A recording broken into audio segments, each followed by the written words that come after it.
leaders of the Ecowas Authority of Heads of State and Government are determined to create a regional force that will intervene on anything that wants to threaten the peace and security of the region, either in terms of terrorism or unconstitutional change of government. This was part of resolutions reached at the closed-door meeting of the Summit of the Authority of Heads of State and Government, just concluded in Abuja. Moyo Thomas was there for TVC News.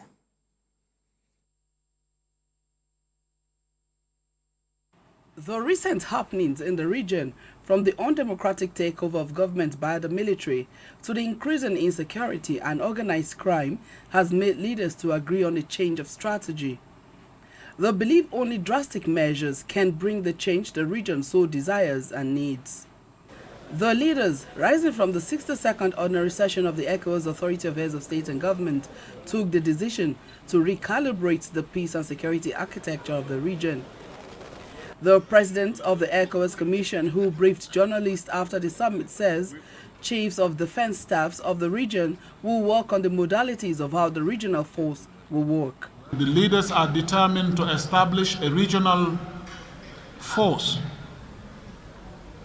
that will intervene in the event of need, whether this is against terrorism or to restore constitutional order in member countries.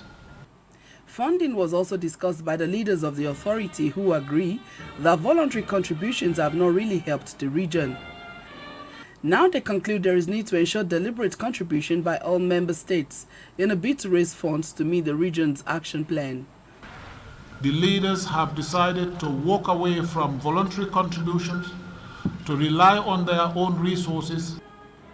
On the ongoing transition negotiations, the Authority of Heads of State and Government decided that transitions must stay on course in the three affected countries. They insist there is no exception to the return to democracy as agreed in the transition plans. The leaders have taken note of the agreement reached with Ecowas regarding the transition period from 36 months to 24 months. But the leaders insist that Guinea must have inclusive dialogue.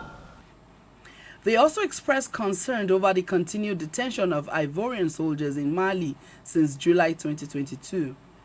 The plans to tackle insecurity, if implemented, will help the region in socio-economic development.